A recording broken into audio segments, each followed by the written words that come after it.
पिछले 24 घंटे में अगर देखें तो देश में 1409 total positive confirm cases additional आए हैं, which takes are total confirm cases to 21,393। इन केसों में अगर देखें तो total cases under active medical supervision 16,454 हैं।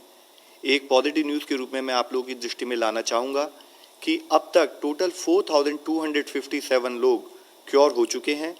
इवन कल में ही 388 एडिशनल पेशेंट्स क्योर हुए हैं, जो कि हमारा टोटल रिकवरी रेट देखें तो 19.89% तक लेकर जाता है।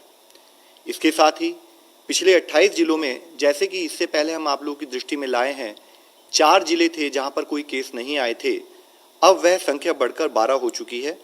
8 नए जिले ऐड हुए हैं, वह है चित्रदुर्ग कर्नाटका में, छत्तीसगढ़ में बिलासपुर, इम्फॉल वेस्ट मणिपुर में, आइजवाल वेस्ट मिजोरम में, भद्राद्री कोट्टागुडम तेलंगाना में, पीलीभीत उत्तर प्रदेश में, SBS नगर पंजाब में और साउथ गोवा के अंदर।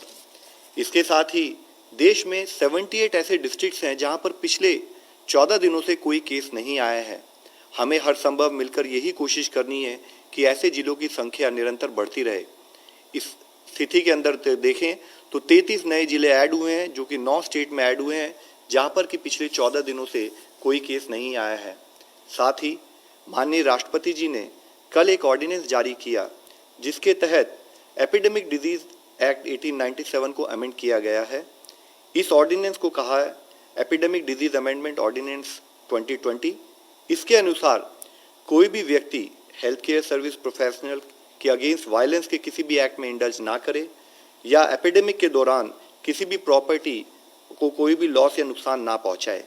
अगर कोई भी व्यक्ति हेल्थ केयर सर्विस प्रोफेशनल के साथ वायलेंस कमिट करते हैं या तो उनको 3 महीने से लेकर 5 साल तक की सजा दी जा सकती है।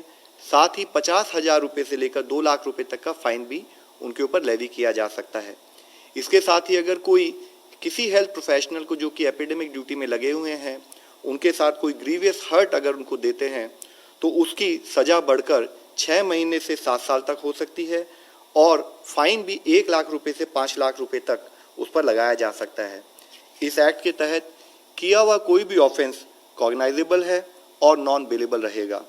जो भी पर्सन इस एक्ट के तहत कन्विक्ट किए जाएंगे उनको कंपेंसेशन भी पे करने के लिए वे लायबल होंगे और कंपेंसेशन जो हो सकता है वह जो भी फेयर मार्केट वैल्यू होगी डैमेज प्रॉपर्टी की या जो लॉस उन्होंने कमिट किया है उसकी ट्वाइस द अमाउंट हो सकता है।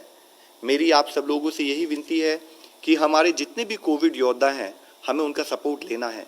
हमें ये जानना चाहिए कि वह सब हमारे आदर और सम्मान का पात्र हैं।